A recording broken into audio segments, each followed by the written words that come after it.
Okay, checking if everything is good to go. See if it all works with OBS.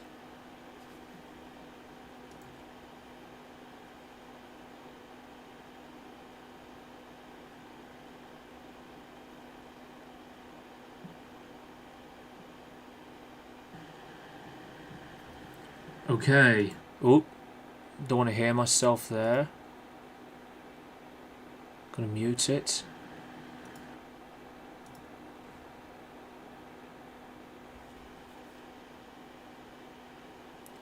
Okay, seems to have been working.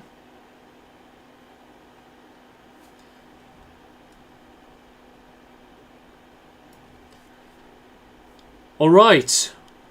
Looks like some things are running pretty good. What's up guys, the Strong Boys 19 here. This is going to be my update / Hangout live stream. And before I go on, I just want to see if OBS is going to be okay.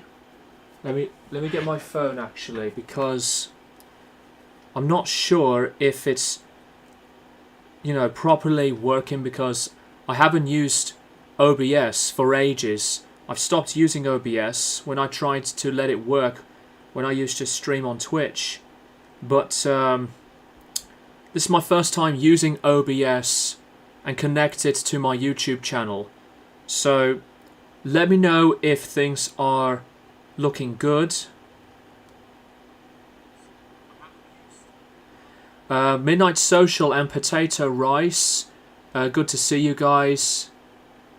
Looks good to me. Okay. I will be keeping the tab up on my screen, and I'm looking back on it on my phone. A little bit laggy, but doesn't look so bad. So if it lags again, well, for a long amount of repeating times, then I apologize. This is just an attempt to hopefully make it work. So do you guys want me to carry on with my laptop with OBS or use my mobile? The only negative point about streaming on my phone is the wrong way round reversed look when I look back at my previous streams. But do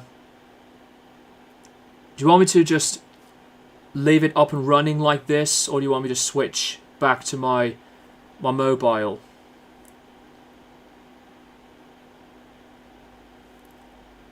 But doesn't look so bad, even though OBS says the encoding's overloaded. I don't know how to fix that.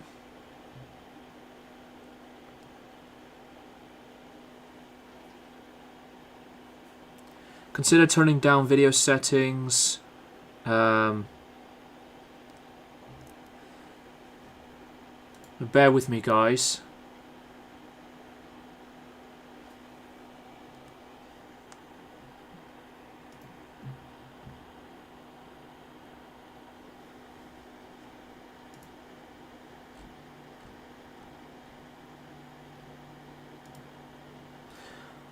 I'm not really sure if this is going to be working so smoothly. Just want to hear myself. If the video part's lagging, then I'll just have to deal with it. At least the audio's okay, I think.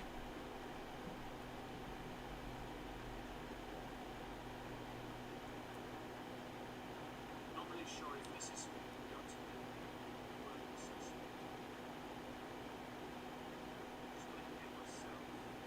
smoothly. I think I'm just going to keep it running as it is, because I don't want to start the whole thing again. Because if I do that, I would have to set up the stream for another 5 minutes. I really can't be bothered to do it. So let's just keep it running. Midnight Social and Potato Rice, thank you guys for being here.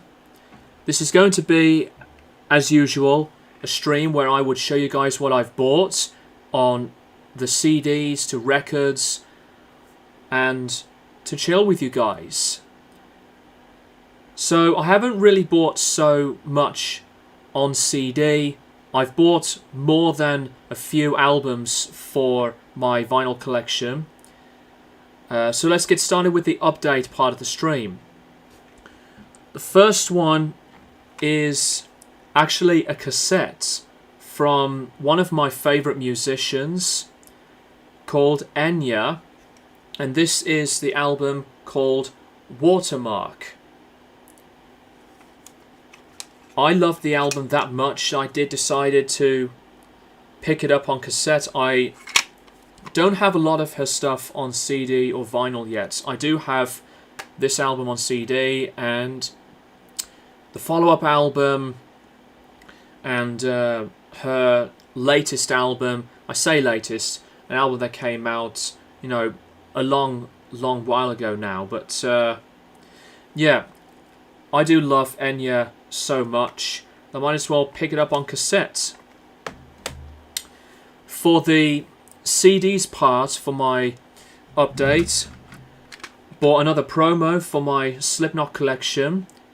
It was pretty crazy for me that I got this very, very easily, because when it comes to other promotional items I really want, some of these sellers would sell them with ridiculous amounts of money, but I got this one very easily, and that is the Volume 3 sampler, which contains Pulse of the Maggots, Duality, and the Radio ID, both the pre-release and post-release.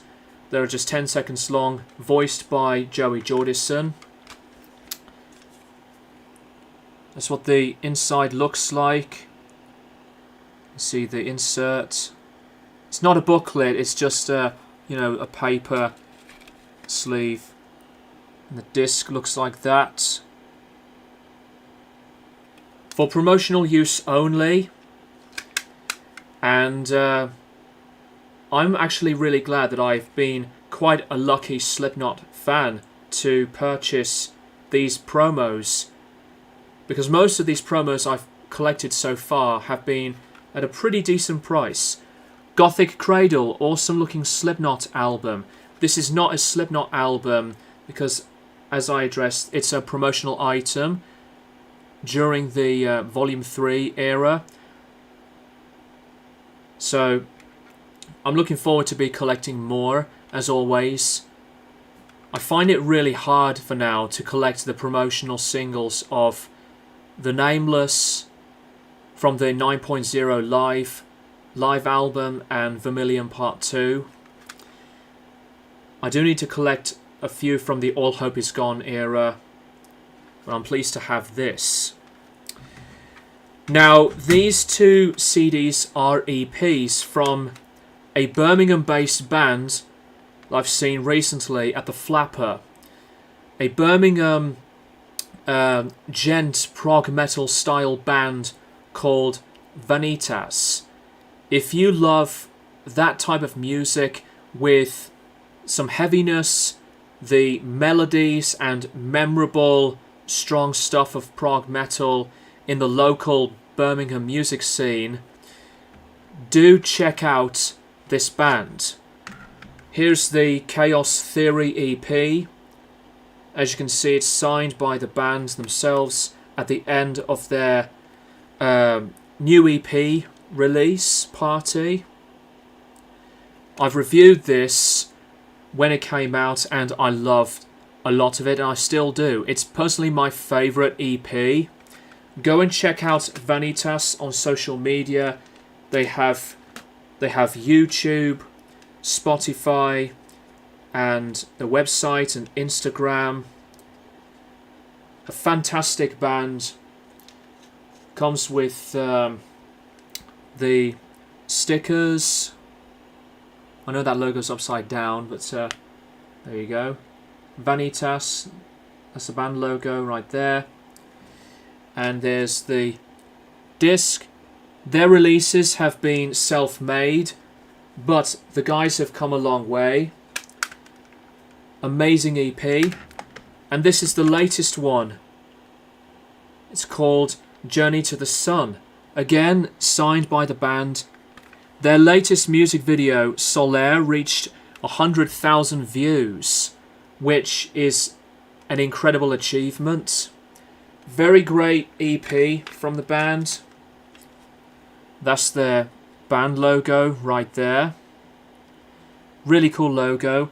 I do have a few t-shirts of the band, but I do recommend Vanitas if you haven't checked them out already yet.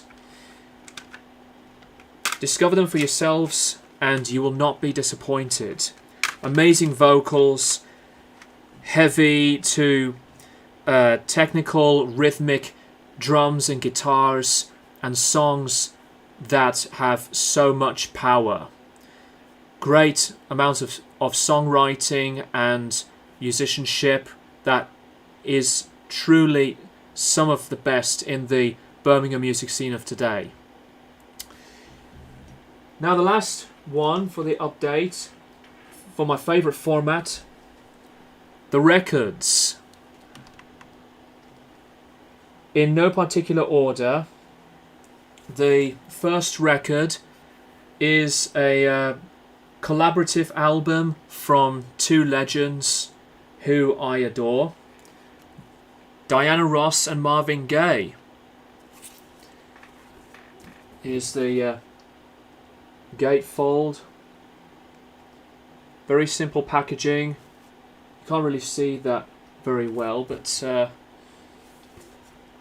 I have been pleased to purchase this, as it has been a long time since I've listened to Marvin Gaye. I bought this really for my Marvin Gaye collection because he's one of my favourite musicians of all time. It's not an original pressing. The record could do with a clean up, but it looks like it's in pretty good condition. I rarely collect records from artists in a collaborative direction of making music, but you cannot go wrong with these two incredible artists, Diana Ross and Marvin Gaye.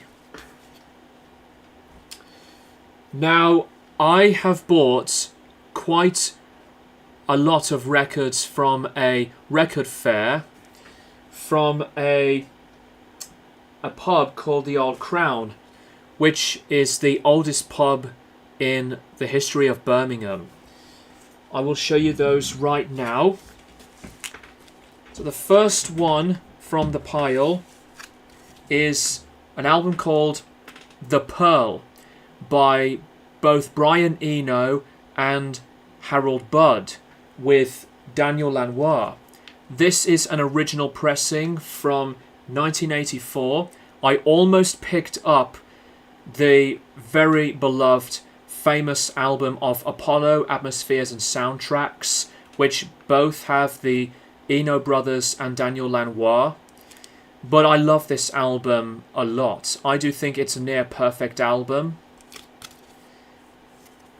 I've played it, it sounds gorgeous, and it was released on the Editions EG record label. I'll show you that right now. It is one of my most favourite later albums in the Eno discography. There you go. You can see it's a very bright looking record. There you go. You can see it much better. Shizazzle, how's it going, man? I'm doing great, by the way. Good to see you as always. This is my first time using OBS and connecting that to my my YouTube channel. Excuse me. It does look laggy on the video, but audio, it's perfect because I've been using my Blue Yeti microphone. So possibly some adjustments to do before, if I will be interested to use it again.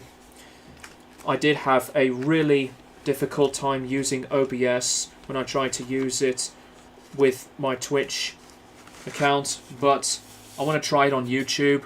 Doesn't look so bad, but OBS kept saying that the encoding's overloaded, which I don't care. I don't want to start the whole thing again. But it's great to see you.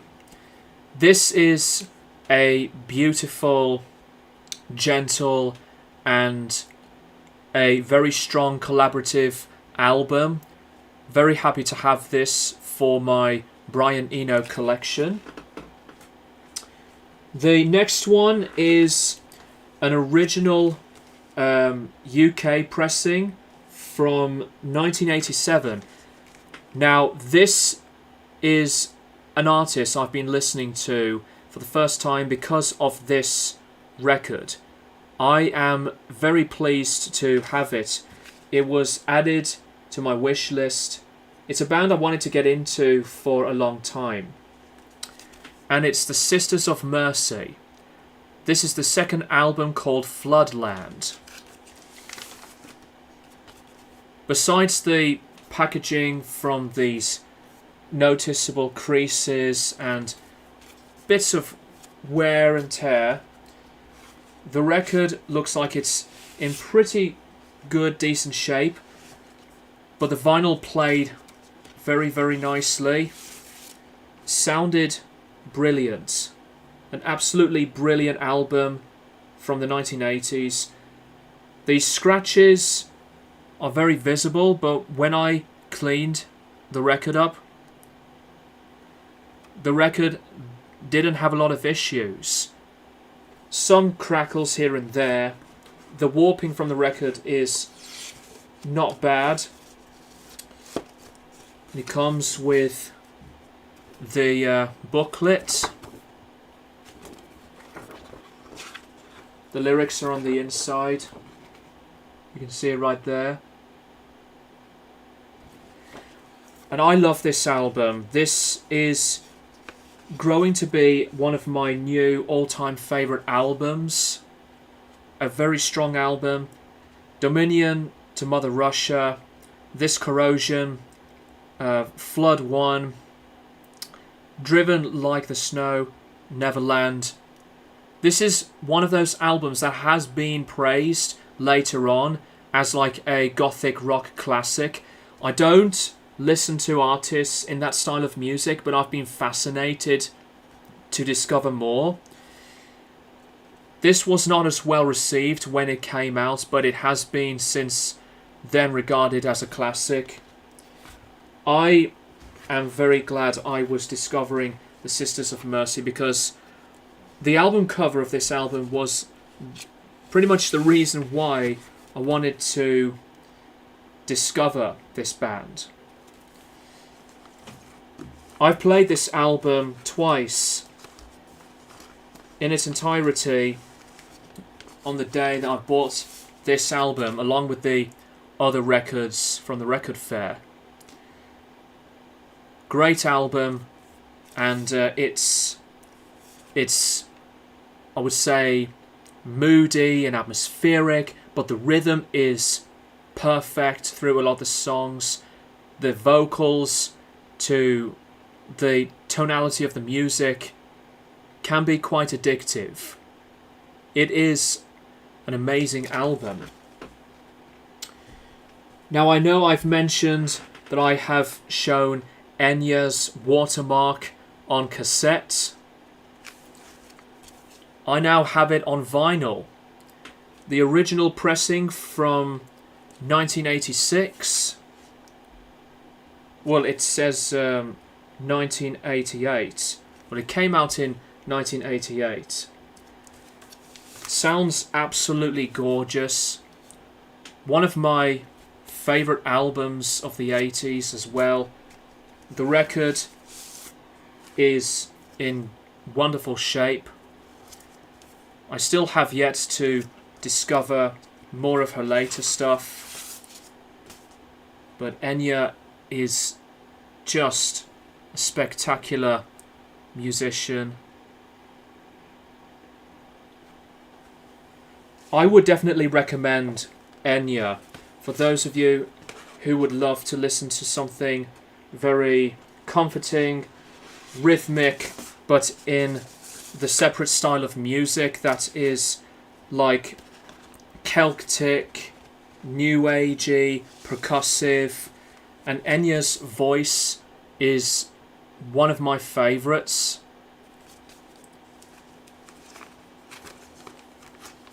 Simply one of those albums that has aged so perfectly. It could have been made in today's generation. That's how incredible the production really is. Classic.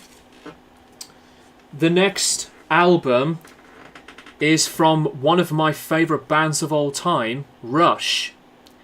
Now I do have, I think, an unofficial pressing of Grace Under Pressure, but I decided to pick this one because it's an original UK pressing. My first original pressing of a Rush album.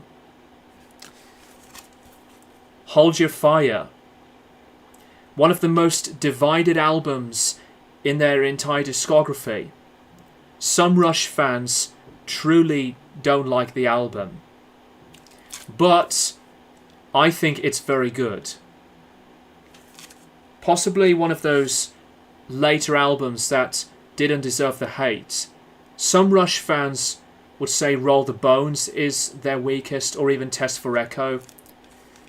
I know that the 80s period of Rush sometimes get bits of flack and negative comments, but I think this album is great. Shizazel, any good places to start with Enya? I would check out Watermark, the album I've just shown, as my recommendation, because that was the album that got me into her. Yeah, you can see the HMV price sticker has been placed on the cover. Not that it would be annoying to look at, it's just a very minimal looking piece of the packaging. Lyrics on this side. Really decent looking record, but it played very, very well. Hold Your Fire is one of those albums that doesn't deserve a lot of the hate, to be honest with you.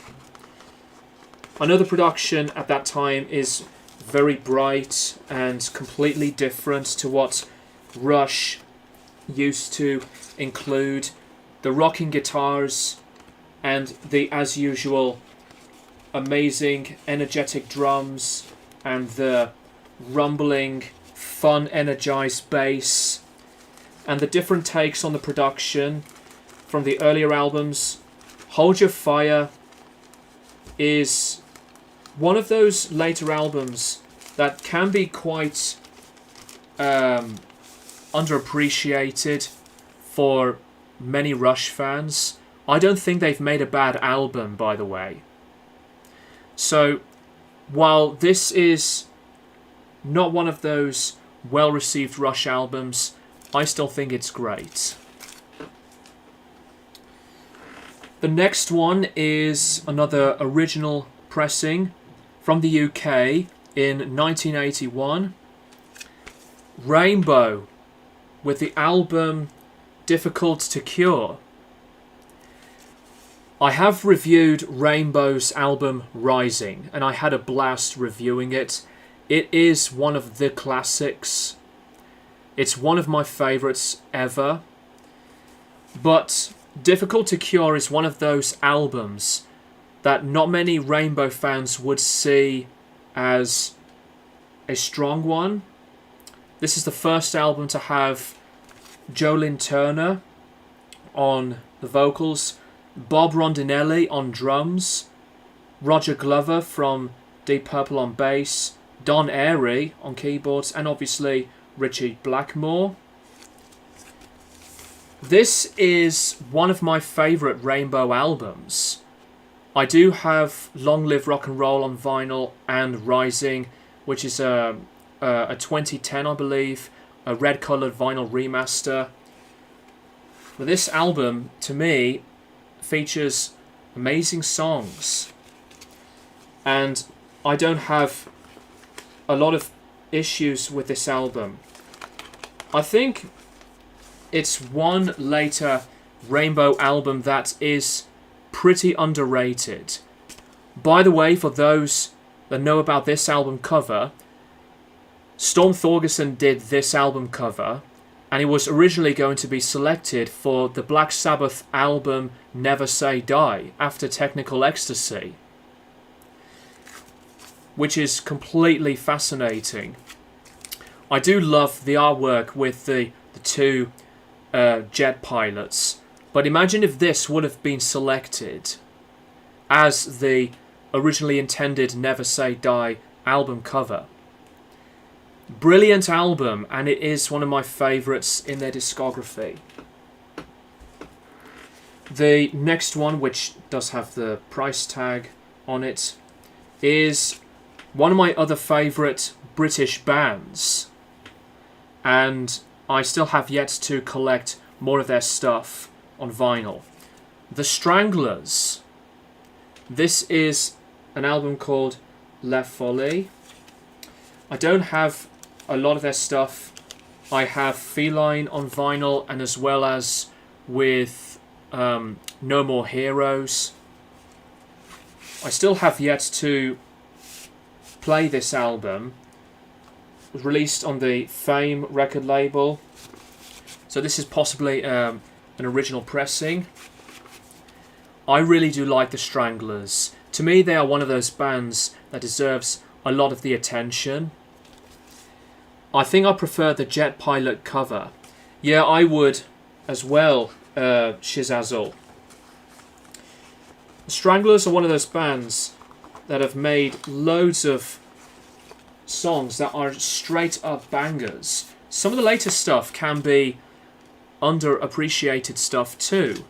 So I'm actually glad that I decided to collect some more Stranglers for the collection.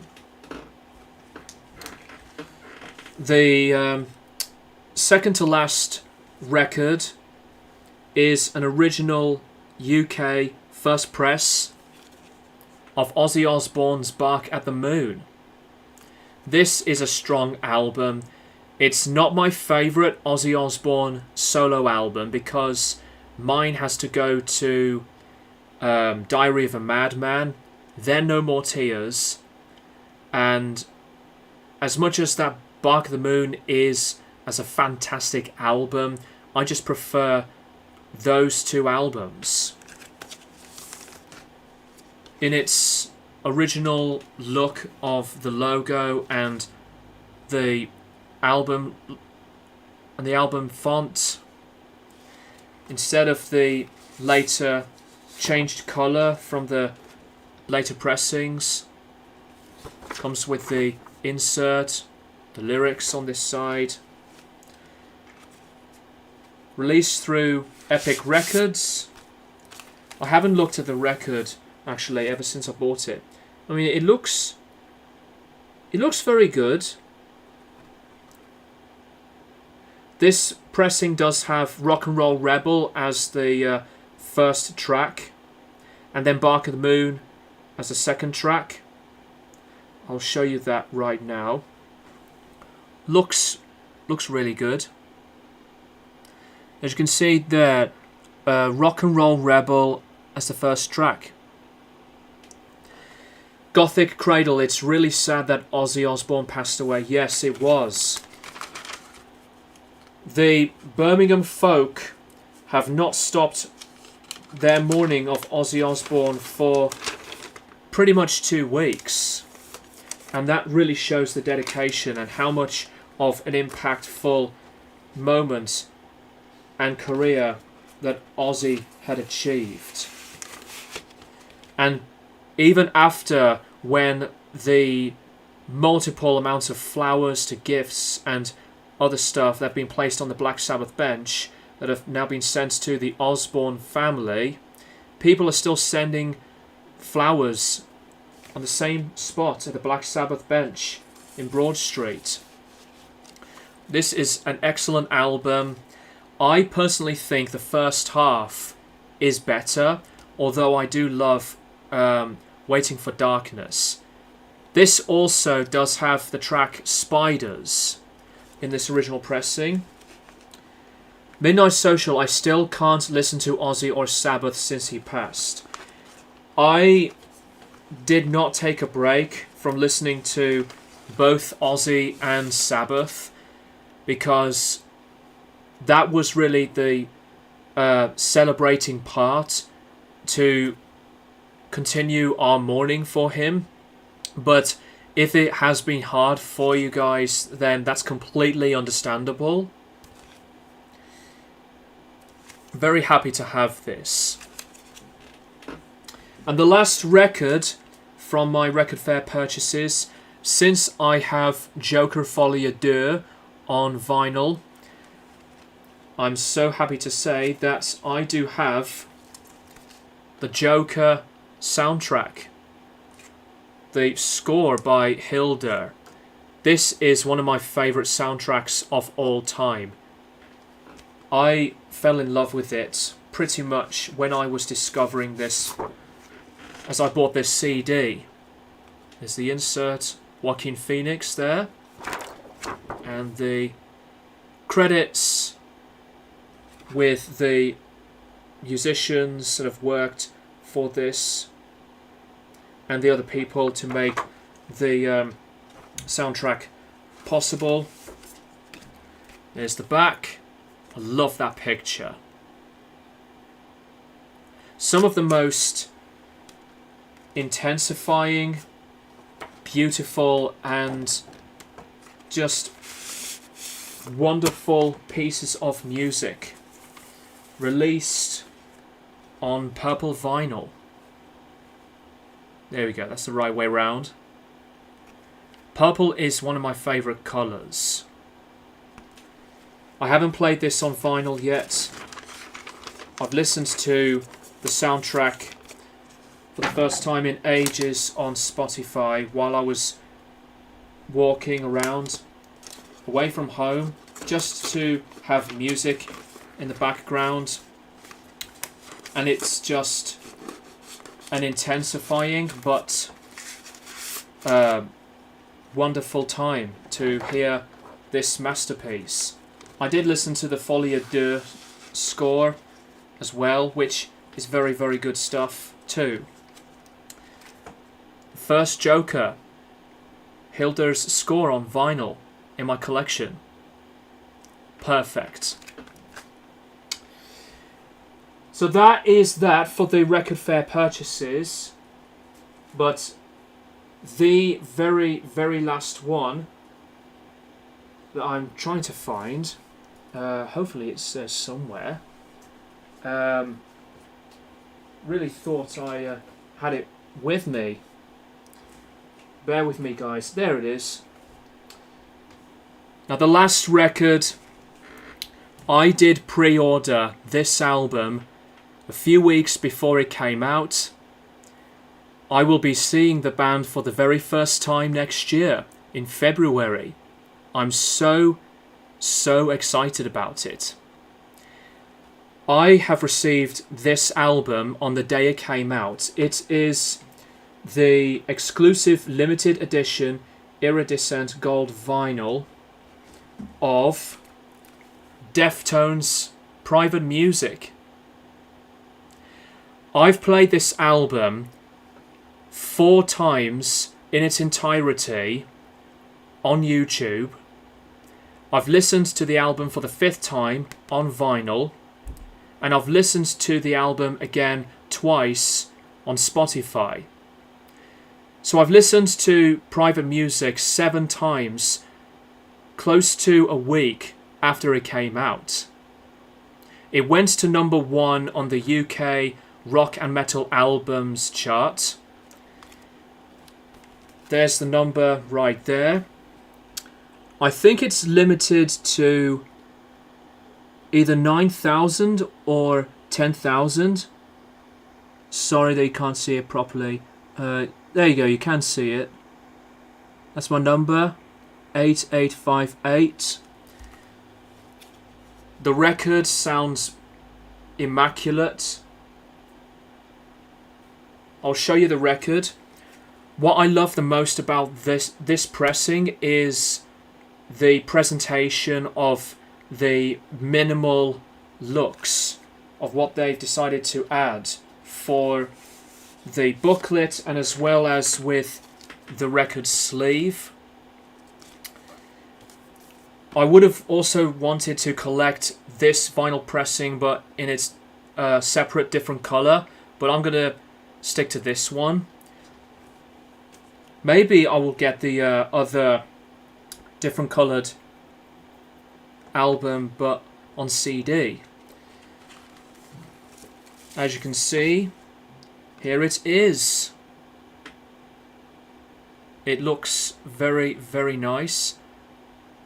It does look better if you have it in front of you. Like, on the moment you purchase it, you can see the full color. I love this album. I won't be talking about it very much, but I will say that this album is one of my top 5 albums of the year. I would also like to say this, that when Ohms came out, listened to it 5 times. When it came out, I thought it was the strongest album they've ever made. And I did my review of the album. I looked at my rating. I gave it a 9.5 out of 10. Which, looking back on it now, that had overhyped it quite a lot. I still love the album. I still am a big fan of Ohms. I just love most of the material, and with the heavier and darker takes on the production and the songs themselves. But Private Music beats it. This is one of the top 5 albums in their discography. I did decide to take a break from it because it had reached to the point that I've almost overplayed this album. I will say a lot about this album by the end of the year list. Just looked at some more of the comments. I will read them right now.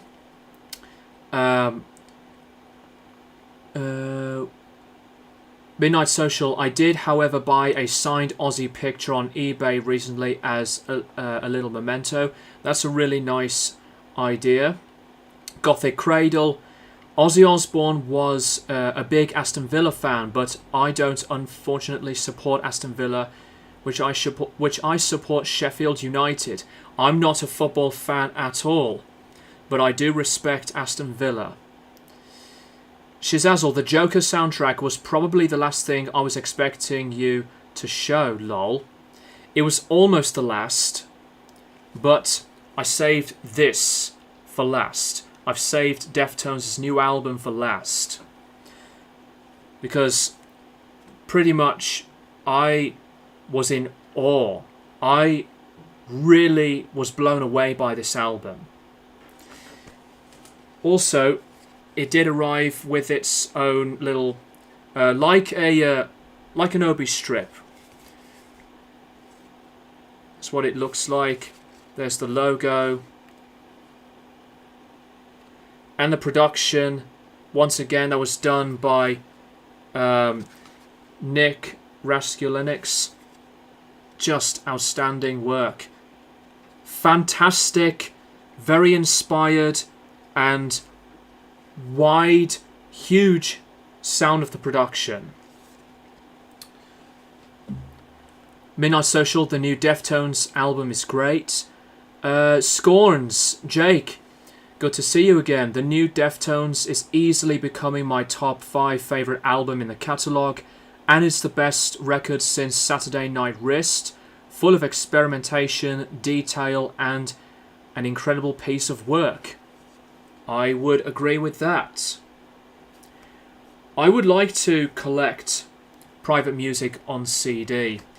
I'm just so happy that I was one of the thousands of people worldwide who had pre-ordered the gold vinyl pressing of this.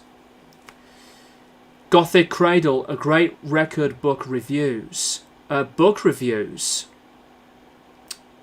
I haven't bought a book, Gothic Cradle. But great record reviews. Well, they're just brief descriptions of these albums. I have done hundreds of different reviews of albums. Deftones' Private Music has been a very addictive album, but I am buying some more of the new albums. I'm looking forward to the new Paradise Lost album, Ascension, and the new Fury album, Interceptor, to which I am friends with the band. I've been a fan of Fury for 15 years. 15 years, and I find it insane, actually, that I've been friends with the band's founder and songwriter. Used to be a Worcester-based band. Well, obviously, originally based in Worcester, but most of the band are around here in Birmingham.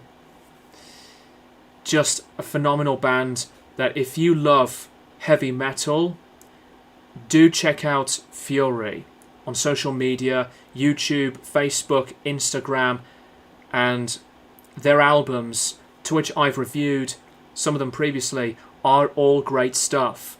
From Born to Sin and The Grand Prize. They have a new lineup right now, well, since over a year ago, I think, and it is fantastic. A fantastic lineup of Fury. Scorns. Yes, I have heard both of the studio and live recordings of System of a Down's Black Sabbath cover of Snowblind. They recently added it during the Korn tour. Yeah, it sounded great. I knew they would be doing it for Ozzy. Actually, guys, I'm going to close down my YouTube tab on my laptop because I'm looking at it on my mobile right now and it looks a lot better. Let's see. So, Jake, I know I've mentioned this earlier on from the other viewers who have tuned in. I am now using OBS and connected it to my YouTube channel, so the video, from what I've been looking at, is quite laggy, but the audio is perfect. So nevertheless, I am really quite pleased with myself that I finally decided to use OBS instead of using my mobile phone for streaming. And besides, the audio from my phone had been weirdly glitchy when I was looking back at the footage of the live streams. So I have been using my Blue Yeti microphone that I've used for loads of my videos, connected it to my laptop, and it seems to be pretty much the new choice of streaming. I'll have to create a broadcast every time though with OBS and YouTube. Let's see the comments. Gothic Cradle used to be Satanist Gamer, deleted it due to a horrific user named called Charlie the Me. He kept sending me death threats and abusive community posts about me. Hope you guys will support me on the chat. I'm very sorry to hear that, Gothic Cradle. But as much as that you are here, being in the moment with me and the rest of the chat here, always know that you are welcome here. We may be strangers, but through the difficulties and the harsh realities, we should really be here for one another, especially during the toxicity around what's been going on and across social media. And I really appreciate anyone who decides to be here. There's been so much of the same constant repetition of loads of negativity through reactions, both in person and online. But no matter what has been happening, what has been going through in your life, always do what you can, and more importantly, know that you are worth it. I have been learning a lot of the different psychological facts around life recently, and it has been a very big help, because they have helped me to make me become like the returned back to normal state of myself for the first time pretty much since 3 years. I had a great time with loads of great moments last year. 2023 was quite a roller coaster. 2022 was me at my most intensely productive and focused and joyful amounts of mood and emotions, and this year is pretty much exactly like that. It has been a very productive time for me, and I have been working on my mental health for the better. But Gothic Cradle, I do believe that you are a person that deserves loads of the respect, and you are around with anybody who's on your side. Never let anyone change you into something you don't want to be, and never let anyone change you into someone you don't want to be. You are who you choose to be. Another thing to learn in the progression of life is to stop regretting the past. Because what's done is done. No matter what happens to you, mentally and emotionally, we continue to learn new things, and we move into something that could be a sign of improvement, and to enjoy a lot of the time you have. Shizazo responded to your comment. Midnight Social, have you been following the latest Cradle of Filth drama? I haven't, but from what I've been looking at briefly, it has been pretty crazy. So 2 members out of Cradle of Filth. The group politics of being in a band can be just all over the place.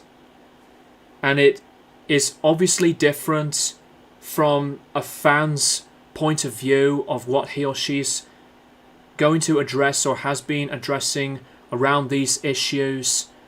But the thing is, group politics when you're in a band most of the time is so much more different and important to let these types of people decide what they want to do, whether we like them or not. Band politics is obviously a notorious thing. I've been through them myself. You know, loads of bands that I love went into different issues, like with creative tension and differences to breaking boundaries, firing musicians through addictions or a breaking point relationship. But Cradle of Filth has been going through some mad stuff recently. It has been quite wild when it comes to the latest reports on bands and news, pretty much since the start of the year. Gothic Cradle, thank you so much, guys, for your wonderful support. I'm going to give you warnings. If you see his channel, don't do anything to him, as he manipulates people and he makes alt accounts that now that has stopped. We will be mindful of that, Gothic Cradle. But I appreciate you being here. I always say that when it comes to the other viewers who decide to tune into these types of streams. But I'll bring this up again. When anyone decides to join into the stream, it feels like you want to be here with me in person. And obviously it's through the digital technology side, but it's like that you are there. You are in the room, joining in to be engaged with a community that has a purpose. I'm just open for anybody to be interested in what interests them because of what I like to share. Oh, that's cool, Gothic Cradle, giving Shizazel an extra subscriber. There's so much around the negativity that I would say whenever is the time to be right for you guys and for me, that we look deeper into how far we've become as people, and especially to look into some more of the facts in, as I've mentioned, the psychological way of thinking. Because if there has not been the psychological meaning through life, then things would have been so difficult and inevitable and heavier. I'm going to say these separate famous quotes that hopefully I will remember to address to you guys. These are very simple sentences, but even though they are simple, they are powerful for what they have been representing and to be truthful to you. If you trust too much, you will be betrayed. If you care too much, you will be taken for granted. If you expect too much, you will be disappointed. If you spend too much, you will be poor. You will have no future. If you eat too much, you will be obese. If you speak too much, people will be thinking differently of you. Because obviously personalities are separate, but always be prepared that not everybody is going to like you. You are being you. Another really good thing about life is no matter how hard it is, no matter that these challenges have been occurring for as long as we have experienced them, we just have to accept more of the truth, but there's so much beauty at the same time in life. We're fortunate to be around with people who are there for anybody else. Despite the toxic environments through the behaviors and personalities, you always have to be yourself. What is another line that is so truthful? If you think too much, you will be depressed. That is another very big thing to think about. With all of the quotes that I've addressed to you, and I bet there had been more that I've missed out on, there's loads, but balance is the key. Balance is the key to make a fulfilling life. There's so much more of these multiple amounts of quotes that really would be speaking to you. Even though they are just words, they will make you think about yourself for the deeper and bigger thought-provoking reaction that you would not have been expecting to listen to these types of conversations.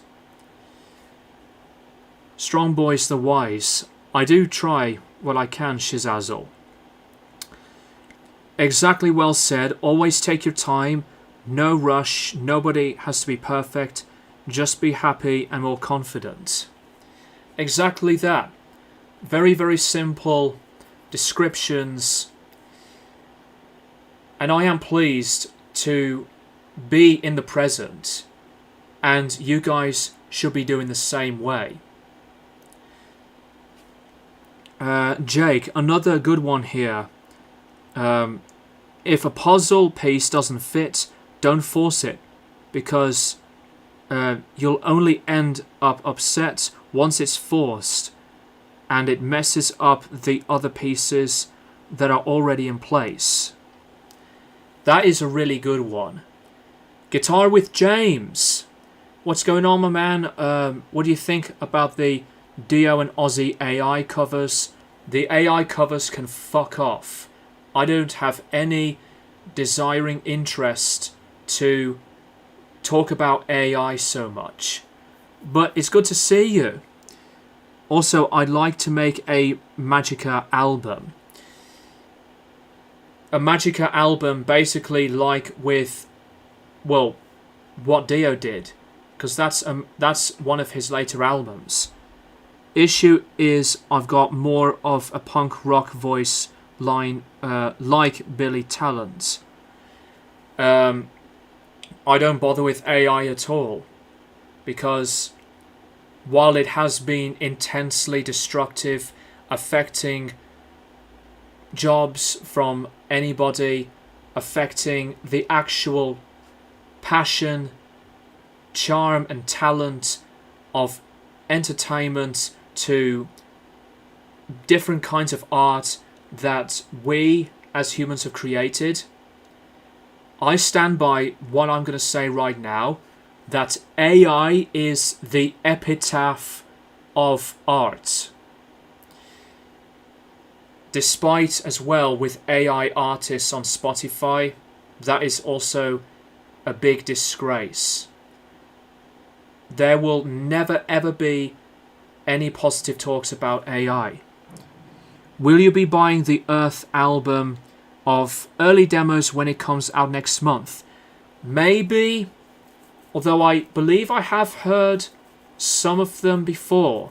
Maybe through, well, besides YouTube, through bootlegs. But maybe, just as a collector's piece for my Black Sabbath collection. That makes sense, but would you hire a singer or just make it happen with my own voice? I will never use any robot with my music. I refuse. Because humans make more of the actual expressive and purest form. I do not want anything that has been quantized and heavily digitalized into what I would like to use as my kind of music, I will never ever use AI, because there are no other words to describe AI other than it has been an abomination. AI has been wrongly used. What I think AI should have been used for is with some very insightful and important information, especially for people working for patients in hospitals. AI could be used for really big information on how to help patients and to find new creations to cure diseases. But with AI that has been so out of reach and spreaded all over the place to oblivion, that is no way of any acceptance that I would talk about it even further, because it has been such a disgusting way of making the prophetic time of what we like to make. Humans using AI, but AI taking over more of the humanity. Fuck off.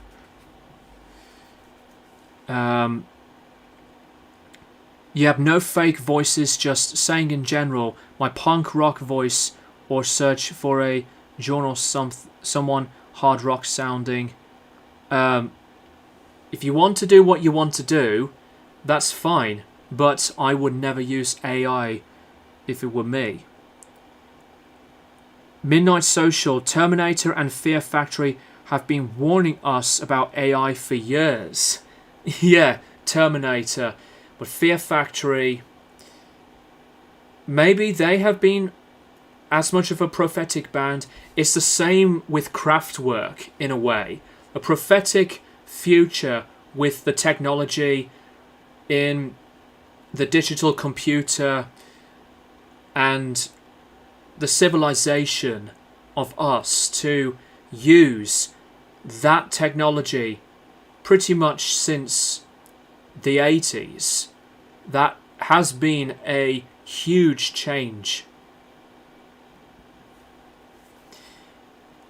Shizazzle, I think your own voice could work better than hiring another person to sing, due to the fact that you can get the inflections and emotions the way you hear them, if that makes sense. I think what you're trying to I think what you're trying to say, Shizazzle, is that you want me to have the voice of me, my own voice, or to have another human being to do vocals instead of AI.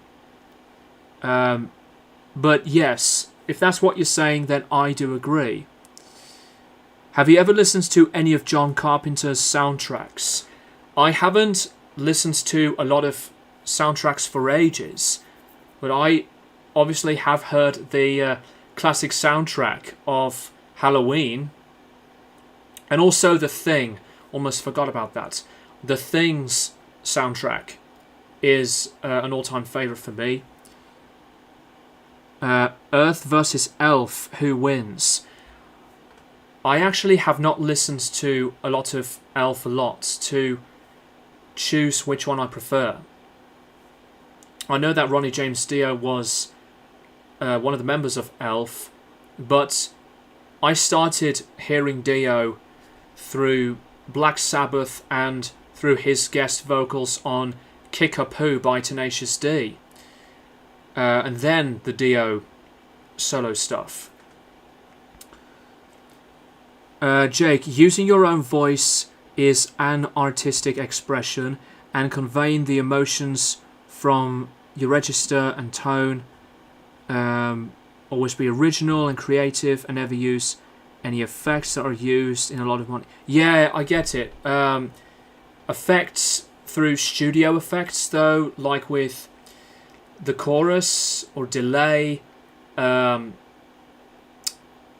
with the vocoder, effects like those, they are better than to use auto-tune and quantizing, get everything being positioned into a digital grid.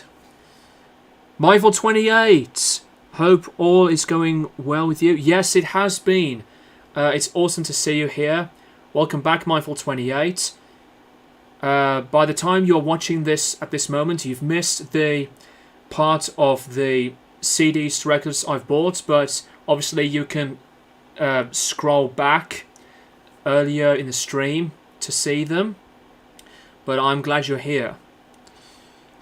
Guitared with James. Did you read Dio's book Rainbow in the Dark?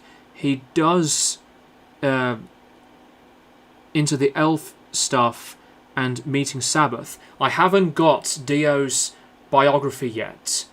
I do have the I Am Ozzy biography, and as well as I've bought this Symptom of the Universe book created by Mick Wall. So I haven't had anything that's Dio involved with my book collection, although Dio has been mentioned in the Geezer Butler biography of Into the Void, From Birth to Black Sabbath and Beyond, which is a phenomenal book. I do recommend it.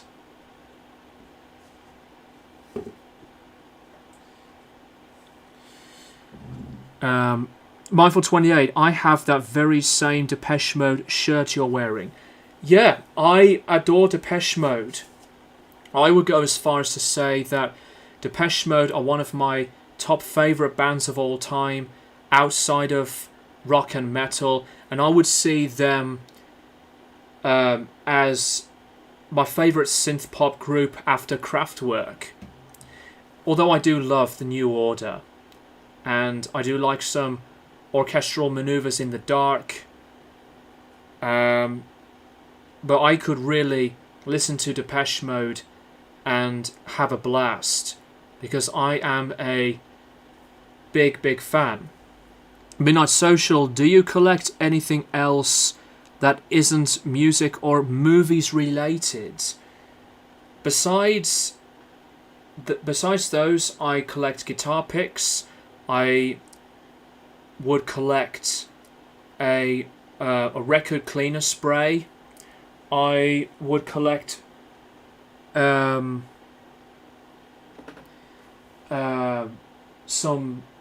figures. What else? I would buy stuff like normal everyday stuff, like some shoes to clothes, clothes that would be added really for my t-shirt collection, but not a lot of stuff that's outside of movies or music. By the way, guys, I don't think it has been lagging very much, the video part of the stream that is, but the audio seems to be working so perfectly. Let me hear myself actually.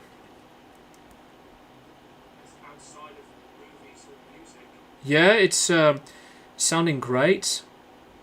So glad I decided to just use my Yeti microphone instead of what I have on my mobile with the built-in microphone from the camera.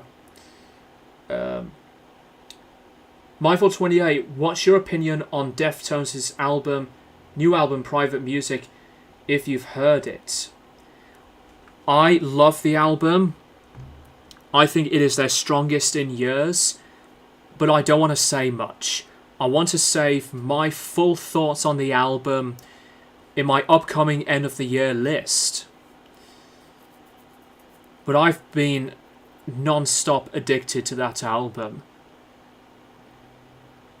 Shizazel also guitar with James. Oh, talking to him. Something small that I think can really sell a vocal melody or line is adding a vocal harmony or harmonies. Even if it's not fancy, it can really make something memorable. Exactly. Gothic Cradle, I also like Marilyn Manson's Personal Jesus and Tainted Love covers. Yeah, I do like Marilyn's cover of Personal Jesus, but I do love Johnny Cash's version too. I prefer the originals. Tainted Love is a great song. And yet Soft Cell's version is not their song. It's a cover. Guitar with James will keep that in mind. Responding to Shizazzle.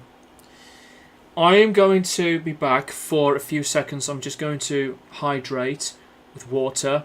So this is pretty much the point now, well, since more than a few minutes ago, that you can ask me anything, guys, and continue the chill vibes. So bear with me, guys. I'll be back in like less than 20 seconds.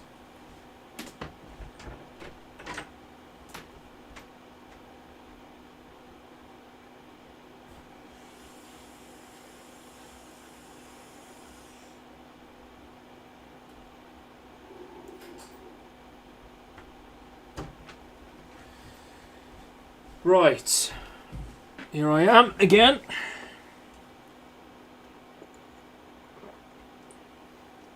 Oh,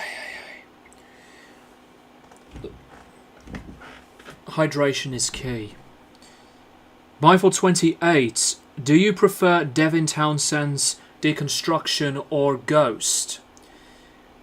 They are both awesome albums. But as a big fan of Devin Townsend, I would listen to Ghost more. Deconstruction is in your face. It's manic. It's so wild. It's a great, great album. But I love some of his acoustic stuff. Some of the material on key is so underappreciated that I like pretty much most of it a lot. But I love the Ghost album. It does feel bloated in places, especially with some of the lengths of the songs, but I never had an issue with the tone of production to the composition works. And I love ambient music, and the last few songs are just ambient bliss. Guitar with James, would you consider doing my podcast? If I could shoot you an email, I'd love your opinion on how to grow more local communities. To grow more local communities. Communities of what, though? I'm just a person who always has an interest to talk about the best hobby in the world, which is music, rather than to go into communities of this or that that's outside of music. But I appreciate the offer. Midnight Social, what's happening with Hardgraft? That is now a question that will be answered in a positive way, because Hardgraft have returned with the best lineup, and we did a performance at the Billesley Rock Club in Kings Heath for the first time in over 2 years. It was packed and it was so much fun. We've added some new covers here and there. To return back with the best lineup of Hardgraft, it has been awesome. And we are continuing to potentially share some more stuff across the band's social media. We're going to post some more stuff again on our Facebook and YouTube and Instagram. On the original side of metal music I've been creating, obviously that's been in the working phase, that's been in the working phase so much more consistently, but I have been busy with Hardgraft for quite a long amount of weeks now. We are all agreeing to do the gigs occasionally, so it would not be as hectic, it would not be as so crazy with tons and tons and tons of gigs, like 1 gig or 2 weeks of loads of gigging. Sometimes we used to do 1 gig or 2 gigs per week. I almost fucked that up there, but it has been at the time like a really productive yet great amount of time. But besides that, we all agreed to not do the brutal amount of gigs of 1 gig or 2 gig per week for almost every week of a lot of the months in a year. Hardgraft have accepted to be an established covers band, but I do have a lot of the admiration to still move forward, continue my adaptation to be an original metal writer of music. There is going to be the potential that I would love my original metal band to work out. It's still in the very early process. It's down to me. It's, at the moment, me a lot of the time because of the stuff I've been writing and self-recorded with the other stuff I have for the bass to the drums, and getting the songs be completed in their early demo stages of music. There are some that I loved the sound of when they're in completion that I don't want to change them. What I will have to say is that we are back in business. We are gigging as a covers band, not so much now. Occasionally, that's just better in my opinion. Scorns. What's your overall opinion on the White Stripes and Jack White as a solo artist before White Stripes called it done? I really do like the White Stripes. I haven't got any of their stuff on CD. I have some of their early albums. Oh, actually no. I have one of the early albums on vinyl. Not the first album. I believe the second album. I can't remember what it was called. The one album that has the tracks of Hotel Yorba and Fell in Love with a Girl. I can't remember the album name. But I really do like the White Stripes. Jack White as a solo artist, I respect it a lot. Although I haven't got as much of the admiration of listening to his work as a solo artist that I have for the White Stripes.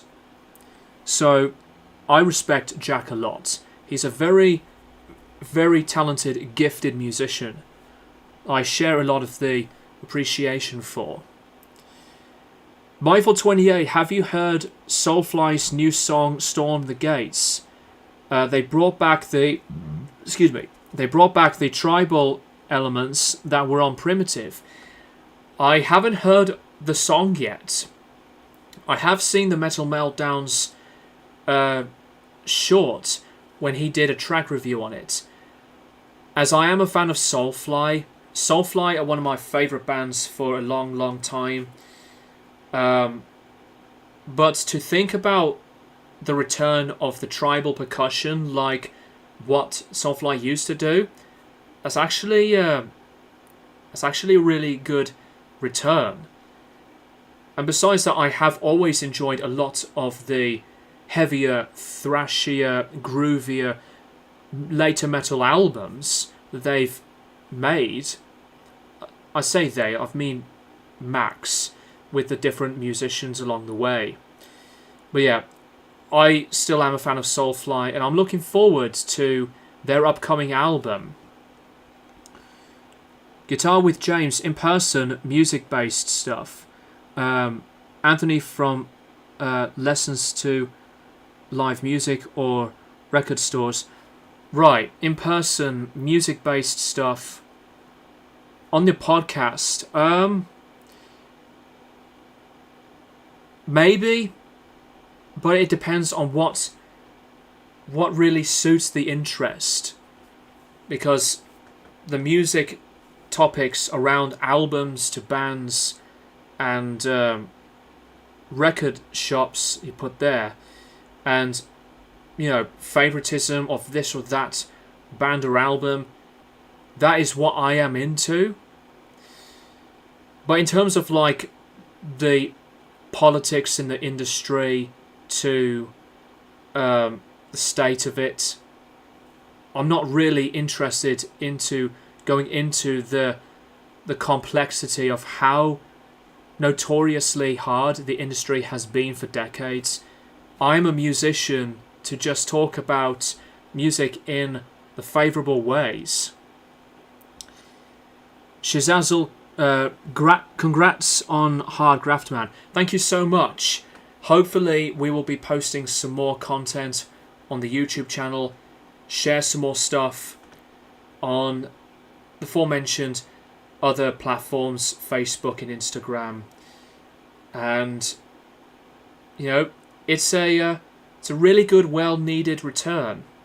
Although I am still accepting my choice to move forward because of the prophetic time for me as a musician for the original side of the work. What are some of your favourite video game soundtracks? To be honest, I have not listened to enough of them to say a lot. I think the Undertale soundtrack is fantastic.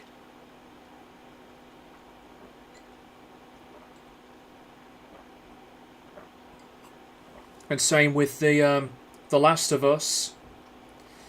But in terms of soundtracks from classic games, well, Mario's one of them. I love soundtracks that have some metal music, like with Demolition Racer, the classic late 90s PlayStation 1 game. But I haven't heard a lot of these types of soundtracks to really mention a lot. I mean, Jake in the chat is a big, mad fan of video games, and he loves a lot of video game soundtracks. Mindful28, have you heard any Ozzy solo albums besides Diary of a Madman and No More Tears? Blizzard of Oz and Bark of the Moon are some really good solo albums from Ozzy. I have heard most of his stuff. Blizzard of Oz is a great near-perfect album. Besides that, I don't like the guitar tone. The Ultimate Sin I did come back to. I like the album, but some of the songs don't do themselves justice for me. I'm not a fan of the production. And while the guitar tone is great, I agree with what Ozzy said. Ozzy previously said that he would have wanted to remix The Ultimate Sin. No Risk for the Wicked is one of my favourites. Osmosis is a decent album. I do like some of the stuff, but I am not I'm not really a big fan of some of the stuff that has been executed through some of the other songs. Down to Earth I think is pretty underrated, and I like it quite a lot. Black Rain is very solid stuff. The only one Ozzy solo album that I've not listened to all the way through is Scream. Ordinary Man and Patient Number 9, I don't think they're great albums. Although Ordinary Man is a bit better, I just don't like Andrew Watt's production. I could not be bothered any further than just listening to the Undercover album. I don't want to listen to it because there are some dreck on that Covers album. Even though yes, it is an alike cover of the song, I loved his cover of the Lennon song How. But the Undercover album is is just sounding terrible from what I have briefly heard. Guitar with James, no worries at all. I'll send you some examples via email and whatnot. Thanks for being open about it. I think we need to find a way around the industry, and to me that is all about finding local ways. I appreciate what you wanted to offer, but if you're going to send me the email, how is that going to work? Because obviously I won't reveal my email here. Podcasts can be quite cool, but I don't know. I just live stream with me being on camera, talking to the folks here, and I would also like the enjoyment of being in an involved live stream with other people. But yeah, Ozzy Osbourne is still one of my favourite solo artists, but I always prefer to listen to his work being in Black Sabbath.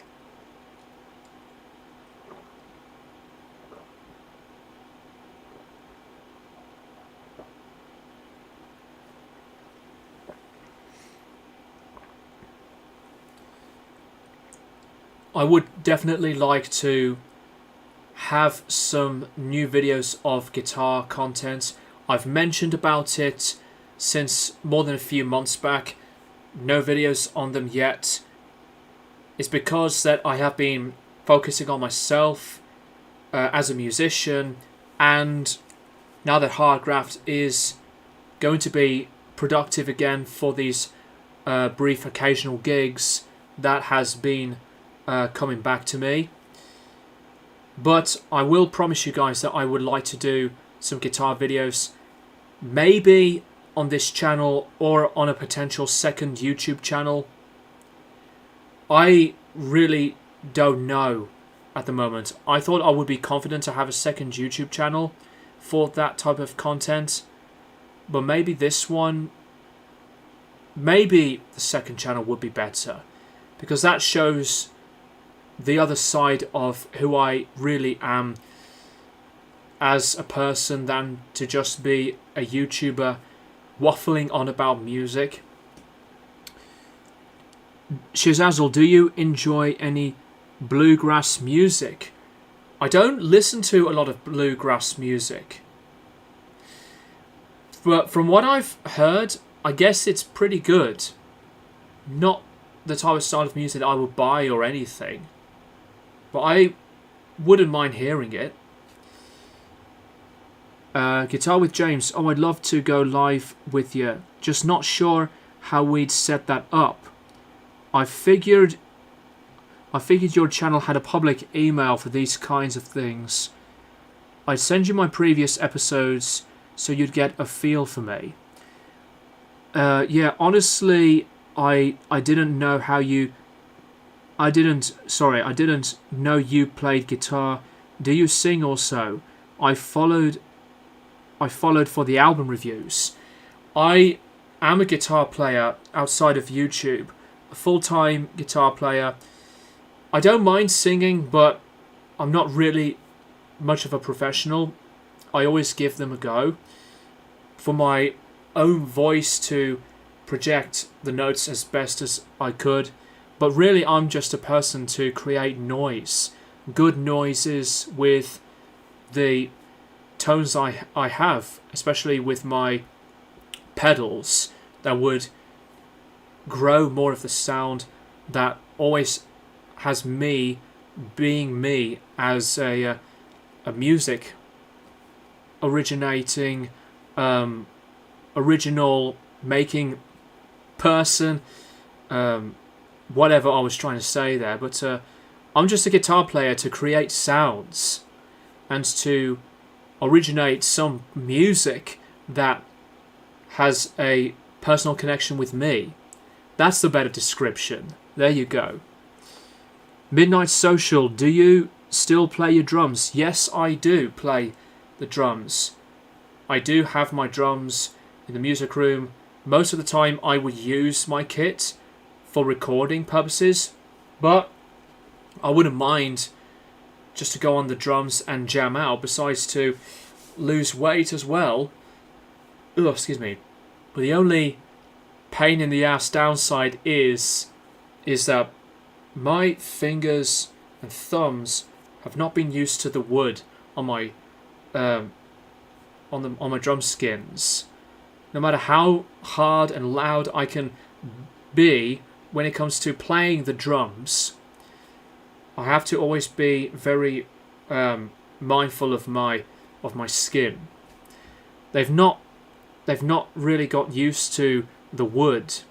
The skin on my fingers got used to the strings on my guitars, but with the drumsticks, no. Which guitar tuning do you prefer? For the original stuff I've been making, most of the time I would use drop C.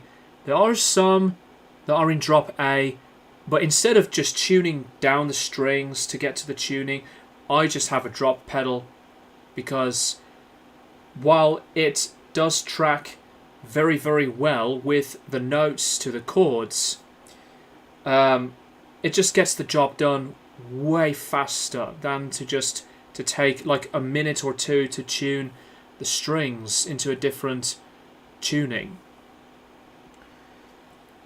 Midnight Social, is it hard arranging the band stuff around work? It's not that hard, because at the moment the stuff I've been writing for the original stuff, that's on my own.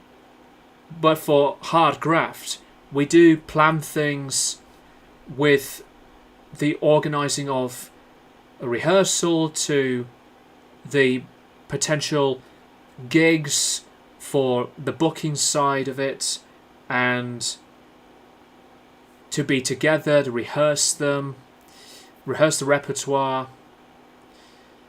But it's definitely, more importantly, a lot easier for me to be focused with these separate pieces of work than to have everything together all at once.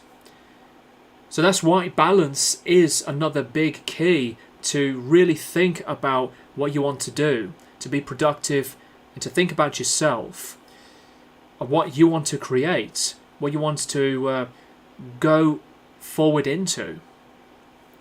But the hard graft stuff, it's not really that difficult. The writing original stuff on my own is easy, but to find a band or musicians, that's the hardest part. Okay, the time now is nearly 25 to 10 in the evening. I would like to wrap this up in about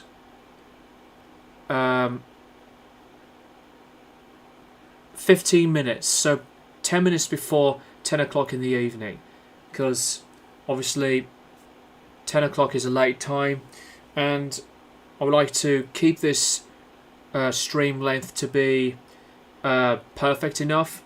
Besides, I have made previous streams that are a lot longer, like over 2 hours or 2.5 hours. But that was the time when I started streams at an earlier time. Midnight Social, sorry, I meant, is it hard with gigging and band practice around your day job? I don't have a job outside of music. I don't have any job that's outside of what I love doing. It's not hard with the gigging, it's not hard with the practice at all. The organising does take a bit to get anything planned for a rehearsal and for a gig, but it's never that difficult for me. Mindful 28, Mudvayne's LD50 is a very good album with prog elements. It still holds up 25 years later. It's maddening to think about it being 25 years old. It's one of my favourite debuts of all time. It's a classic album. I have it on CD. And before you guys ask, I have not heard the new Mudvayne song yet. So I will check it out and I'm sure I'll like it. But it's Mudvayne really doing what Mudvayne does best through their alternative / new metal way of thinking in their music. I do like quite a lot of Mudvayne, even though some of the later stuff is not as good as some of the early stuff. But I do enjoy Mudvayne quite a lot. They're definitely a band that deserves the respect instead of being so overlooked. Let's see.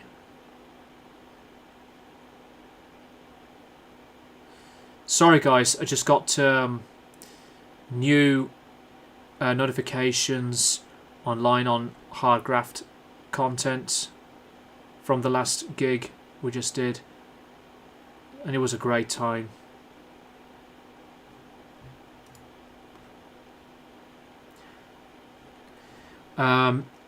Shizazzle, any good places to start with Mudvayne? The aforementioned album from Mindful's comment, LD50, the debut album. I only remember the song Dig. That's on LD50. There are other great songs from Mudvayne that I would recommend for you guys to check out. Let's go back. Let's go back to OBS. Yeah, I've mentioned Mudvayne previously are one of the top 10 bands I have selected that have been overhated. And I just don't really understand a lot of the negativity on Mudvayne at all. I do enjoy some of Mudvayne's earlier work better, but I never had a lot of the issues from the band. There were a few songs on the later stuff that can be forgettable and filler, but I still like them.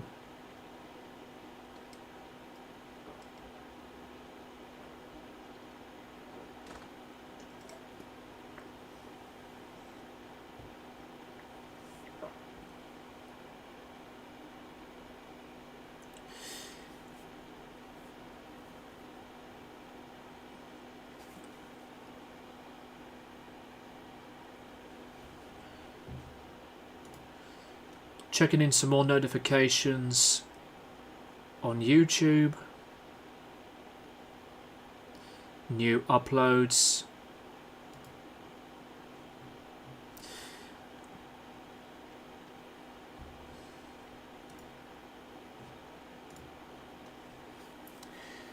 I think for the time being, guys, this stream has been completely worth it. Besides the lag, as I've mentioned so much of that on repeat now, and I apologise. I'm pleased to know that my microphone works. The video issue, not really that much of a big problem, but I would like to still work it out. It's a shame that Brent Hines has passed away, very unexpected. Yes, it was. I've made a tribute video about it. And with what I've said about Brent, it was a moment that really made me feel like that we have to keep an eye out on each other. Even after when Ozzy passed away, we have to think about ourselves for the time being and to have so much more of the connection. Mindful28, I miss Brent Hines so much. He was my favourite member of Mastodon. I would say the same thing. Besides the personal struggles and the behaviours that he became at some points for people like quite not indifferent but a bit of a challenging personality. But Mastodon with Brent was definitely a special peak in their career. I love Troy, I love Bran, I love Bill. Their craft as musicians has been incredible and still is. Excuse me. But Brent, he did deliver tons of the soul and the dedication through their originality that had sparked up a whole new generation of metal, especially with the other bands that made metal as relevant. Shizazel again. Brent's voice offered such a unique quality to the band, and he really made some songs stand out. He did make a lot of his songs, stand out.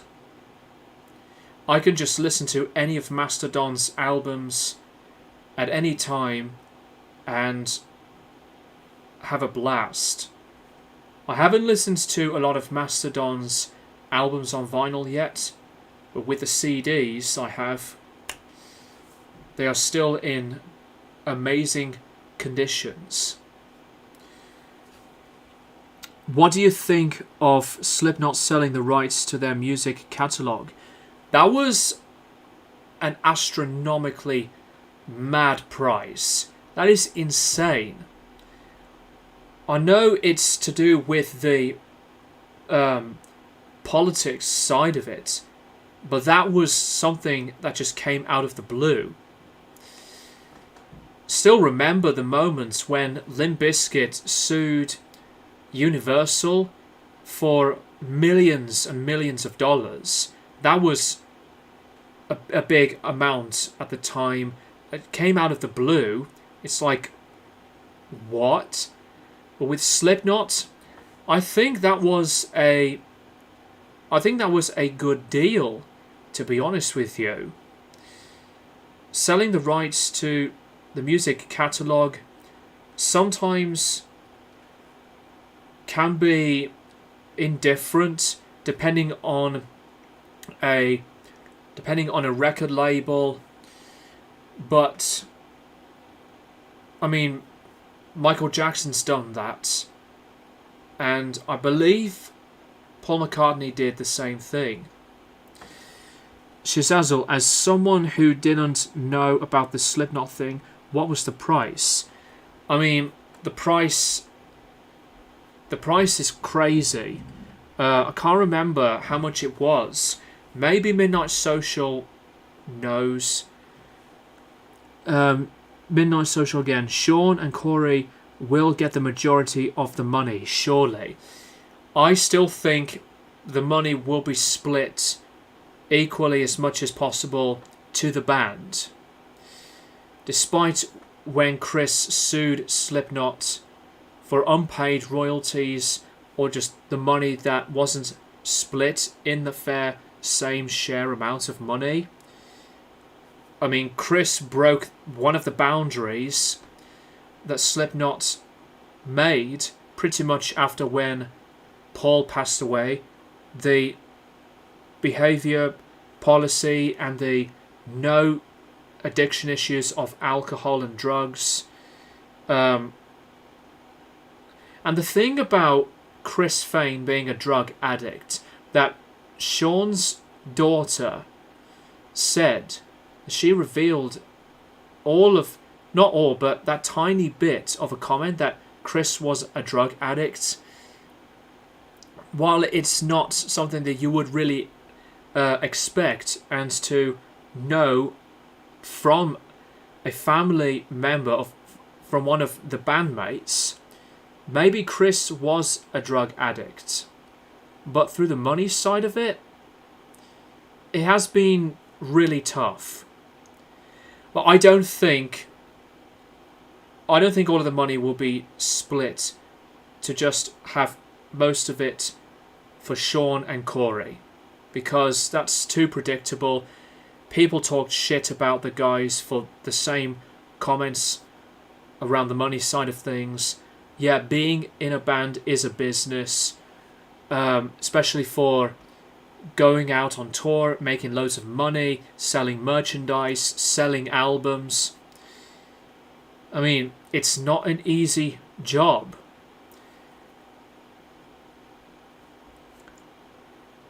I just don't believe that the negativity around Sean and Clown have really aged well, to tell you the truth. There's too much around the toxicity from the fans that have said some of the most dumb-minded and moronic comments.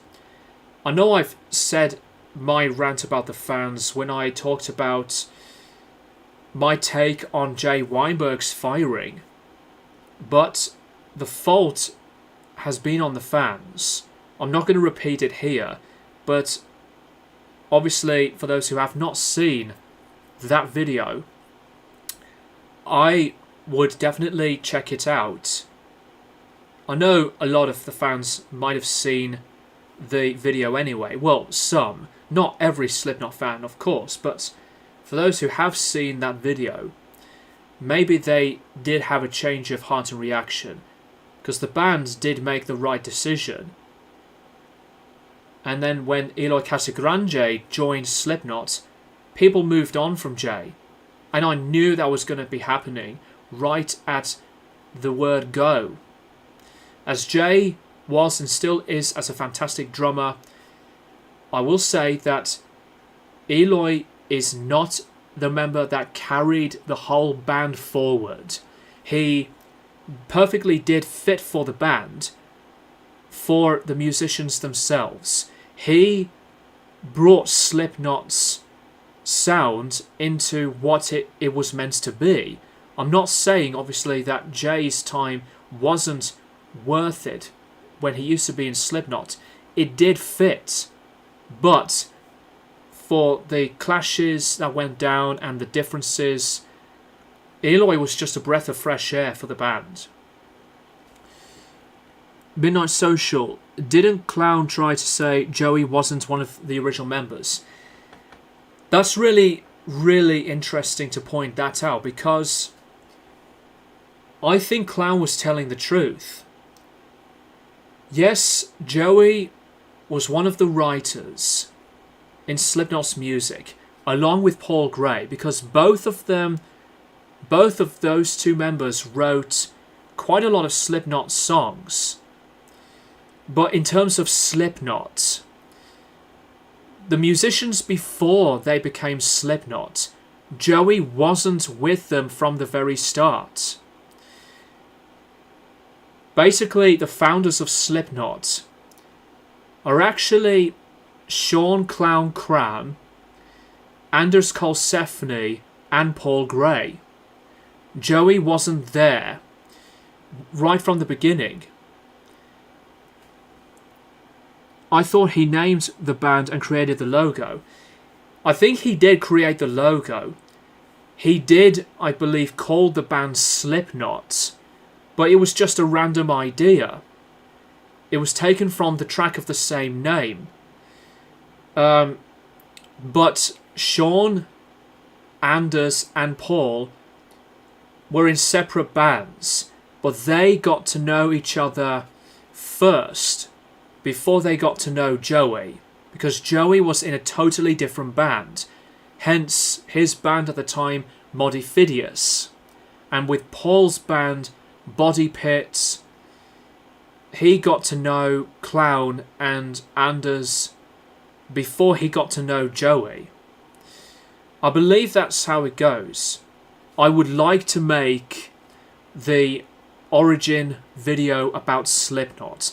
Obviously, there had been videos around that, but I want to do my take of the whole thing justice with the help of Jason Arnopp's book of Inside the Sickness Behind the Masks, the book that I've used for the Joey Jordison biography video that I've done.